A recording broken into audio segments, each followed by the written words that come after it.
আমি খুব আশা করেছিলাম যে এই ধাক্কায় হয়তো ইসলামী খেলাফতের দিকে হয়তো আমরা একটু মুভ করতে পারতে পারি, কিন্তু আবারও হতাশ হলাম, চরমভাবে হতাশ হলাম। আর আমরা দেখলাম যে মাজলুমের বিজয় হলো, জালেমের পতন হলো, এরকম করে আমরা দেখলাম।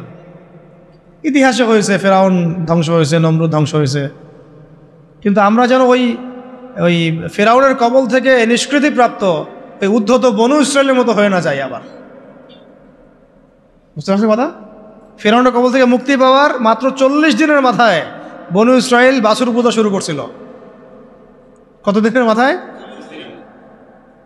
আর আমরা তো 40 দিন লাগে নাই, 7 দিনের মাথায় আমরা মাশাআল্লাহ ট্রান্সজেন্ডার, সুদ, পশ্চিমাদের দাস, এমন কিছু মানুষকে আমরা আমাদের মাথার উপরে নিয়ে চলে আসলাম। আল্লাহ আমাদেরকে বোঝার তৌফিক দান। এখন আমরা আশা করছিলাম যে এই মুভমেন্টগুলোর মধ্য দিয়ে হয়তোবা, যেহেতু এখানে ওলামায়ে কেরামরা সম্পৃক্ত ছিলেন, বড় বড় সংগঠনগুলো সক্রিয় অংশগ্রহণ করেছেন, কেউ বলেছেন, কেউ লিখেছেন ইত্যাদি, এবং ছাত্র জনতা সবাই আমভাবে ছিলেন, যে হয়তোবা তাদেরকে বোঝানো যাবে যে ইসলামিক বিষয়গুলো বাস্তবায়ন করা এটাই মুখ্যম সময়। কিন্তু আমরা আবারও হতাশ হলাম আর কি। জানি না ভবিষ্যতে কী হবে, তবে আমার আশঙ্কা যে খিলাফা স্টেট এভাবে বাস্তবায়িত হবে না। কারণ ওই কনসেপ্টটা, এই প্রজন্ম অনেক কিছু করছে, সাহসিকতা দেখাচ্ছে, ওদের মধ্যে উদ্যম আছে, সাহস আছে, জীবন দেওয়ার মানসিকতা আছে, কিন্তু ওদেরকে আমরা তাওহীদ বুঝাইতে পারতেছি না, তাই না? ওরা দেশপ্রেমে করতেছে, জালেমের বিরুদ্ধে দাঁড়াচ্ছে, জালেমের বিরুদ্ধে দাঁড়ায় গেছে, তারা দেশপ্রেমের চেতনায় লালন করতেছে, অন্যায় সহ্য করতেছে না, সাহস দেখাচ্ছে, ওদের বুদ্ধি আছে, ওদের মাশাআল্লাহ ওদের ডেডিকেশন আছে, সব কিছু আছে। তাওহীদ বুঝাতে পারছি না আমরা যে এই কাজগুলো করতে হবে আল্লাহর জমিনে, আল্লাহর হুকুম কায়েমের জন্যে, আল্লাহর জমিনে গণতন্ত্র কায়েম করার জন্য না, আল্লাহর জমিনে এই তথাকথিত জাতীয়তাবাদ আর ধর্মনিরপেক্ষতা কায়েম করার জন্য না।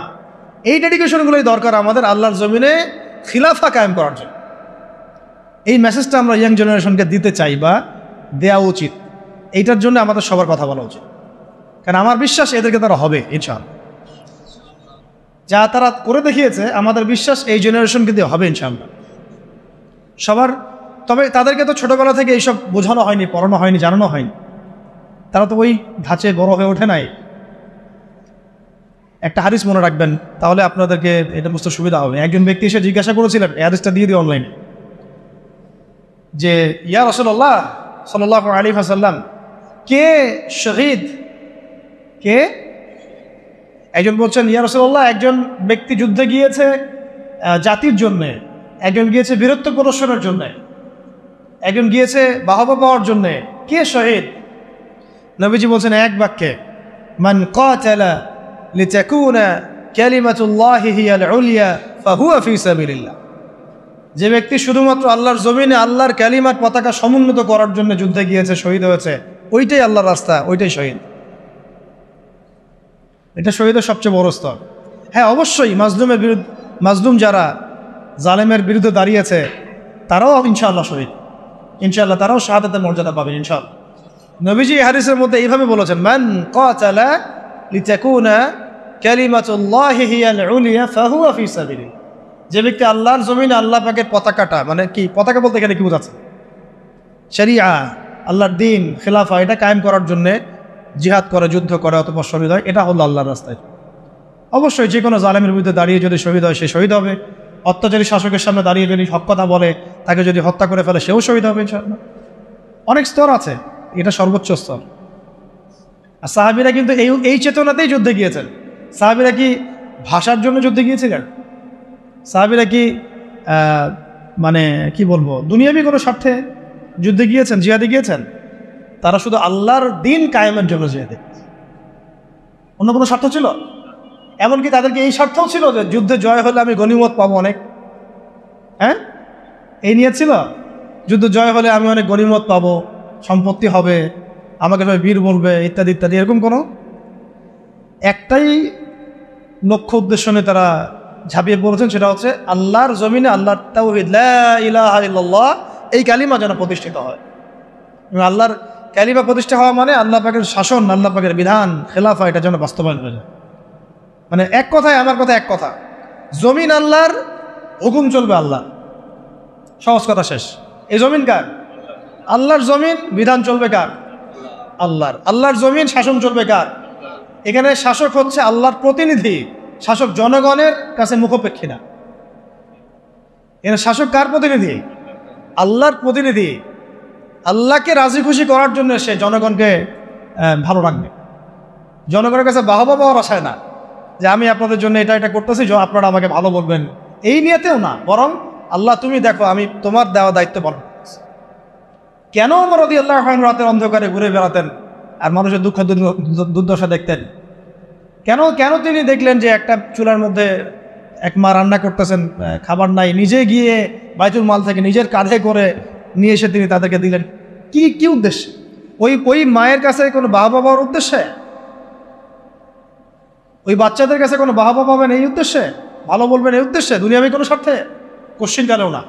শুধু এক আল্লাহকে খুশি করার জন্য এবং তার ভয়ে যে আমার আন্ডারে যদি কোনো ব্যক্তি জুলুমের শিকার হয় তাহলে তো আল্লাহ পাক আমাকে ধরতে পারে, আর আমি যদি তার এই দুঃখ দুর্দশা দূর করে দেই, আল্লাহ পাক আমার দুঃখ দূর করে দিবে, সন্তুষ্ট হবে।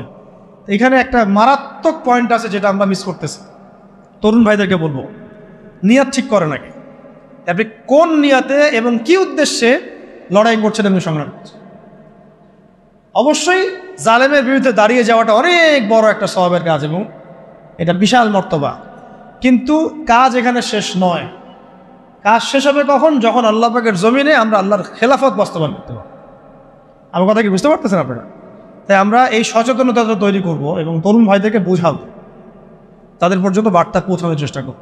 এরপর যদি তারা না বুঝে আবার ঘুরে ফিরে সেই পশ্চিমাদের ট্র্যাপে পড়ে যায়, তাহলে আফসোস করা ছাড়া আমাদের কিছুই করেন না। তখন আল্লাহি তখন এই হাজার হাজার শহীদের রক্তের সাথে গাদ্দারি হয়ে যাবে, হবে না? তখন আল্লাহি আল্লাহর কসম এই হাজার শহীদের সাথে গাদ্দারি হয়ে যাবে। তারা তো পশ্চিমাদের সেবাদাস হওয়ার জন্য রক্ত দেয় নাই। আমাদের ভাইরা যারা জীবন দিল কয়দিন আগে আপনারা দেখলেন, তারা কি পশ্চিমা কোনো গোষ্ঠীর দাস হওয়ার জন্য রক্ত দিয়েছে? তারা স্বাধীনতা চেয়েছে। স্বাধীনতা মানে কি? আমি বুক ফুলায় সিংহের মতো চলবো আমার দেশে এবং আল্লাহর পাকের ইবাদত করব, কেউ আমাকে কিছু বলবে না, অমুসলিমরা নিরাপদে থাকবে, আমরা ওদের কোনো ক্ষতি করবো না, এবং আমরা আল্লাহ পাকের জমিনে আল্লাহ পাকের বিধানগুলো বাস্তবায়ন করব, ওই আলোকে আমরা দেশ শাসন করবো। এটা উদ্দেশ্য না? এই উদ্দেশ্য যদি বাস্তবায়িত না হয় তাহলে আমরা তাদের সাথে অনেক বড় গাদ্দারি করে ফেলবো। কোন মুখ নিয়ে আমরা তাদের সামনে কিয়ামতের মাঠে দাঁড়াবো এটাও ভাবতে হবে, আমাদের চিন্তা করতে হবে। সেদিন যখন দেখা হবে তাদের সাথে, তারা তো আমাদেরকে প্রশ্ন করবে যে আমরা তো রক্ত দিয়ে আসলাম, তোমরা আবার সুধী মহাজনকে কেন মাথার উপরে বসাইল? আমরা তো এই জন্য রক্ত দেই নাই। আমরা তো আল্লাহ পাকের জমিন, আল্লাহ পাকের দাসত্বের জন্য রক্ত দিয়েছিলাম। গাদ্দারি করেন না শহীদ ভাইদের সাথে। আমি জানি মাসোয়ারা আপনারা ওলামায়ে কেরাম, বরেণ্য ওলামায়ে কেরামদের সাথে করছেন না, অন্য থিঙ্ক ট্যাঙ্ক আছে আপনাদের, কিন্তু আল্লাহ না করুক, দোয়া করে এমনটা যেন না হয়। আপনাদের প্রতিভা, সাহস, ধৈর্য এবং এই যে বীরত্ব, এটাকে যেন একটা স্বার্থান্বেষী মহল তাদের নিজস্ব এজেন্ডা বাস্তবায়নে ব্যবহার করতে না পারে, খেয়াল রাখবেন এই জিনিসটা। আল্লাহ পাক আপনাদেরকে বোঝার তৌফিক দান।